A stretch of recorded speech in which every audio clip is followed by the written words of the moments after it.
Hello, നമസ്കാരം പ്രിയമുള്ളവരെ. മികച്ചതാകട്ടെ നിങ്ങൾക്ക് ഈ ദിനം. സമയം എല്ലാവർക്കും വിലപ്പെട്ടതാണ്. നിങ്ങൾക്ക് ഈ ദിനം മികച്ച രീതിയിൽ ചെലവഴിക്കാൻ സാധിക്കട്ടെ. പത്രത്തിൽ സ്പോർട്സ് വാർത്ത വായിച്ചപ്പോൾ മനസ്സിലായി, ഇന്ത്യ ഇംഗ്ലണ്ട് 5ാം ടെസ്റ്റും ഒരു മികച്ച പരിസമാപ്തിയിലേക്കാണ് നീങ്ങുന്നതെന്ന്. ഒന്നാം ഇന്നിംഗ്സിൽ ഇന്ത്യയുടെ 224 റൺസിനെതിരെ ഇംഗ്ലണ്ട് 247 റൺസ് എടുത്തിട്ടുണ്ട്. അവർക്ക് 23 റൺസിന്റെ നേരിയ ലീഡുണ്ട്.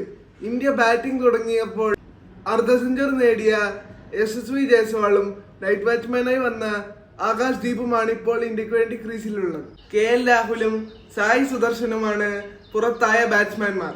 ഇക്കണക്കിന് പോയാൽ മഴയൊന്നും അധികം വന്നില്ലെങ്കിൽ കളി 4ാം ദിവസം തന്നെ തീരാനാണ് സാധ്യത. പിന്നെയുള്ളൊരു വാർത്ത, ഇന്ത്യൻ ഫുട്ബോൾ ടീമിന്റെ കോച്ചായി ഇന്ത്യക്കാരനെ തന്നെ നിയമിച്ചു എന്നുള്ളതാണ്. ഖാലിദ് ജമീലാണ് ഇന്ത്യൻ ടീമിന്റെ പുതിയ ഫുട്ബോൾ കോച്ച്. ഇന്ന് മഴയാണെന്ന് തോന്നുന്നു. ആർക്കോ വേണ്ടി പെയ്യുന്നത് പോലെ മഴ ഇങ്ങനെ പെയ്തുകൊണ്ടിരിക്കുകയാണ്. അപ്പൊ പ്രിയമുള്ള ഏവർക്കും ഒരിക്കൽ കൂടി നല്ലൊരു ദിനം നേരുന്നു. നന്ദി, നമസ്കാരം.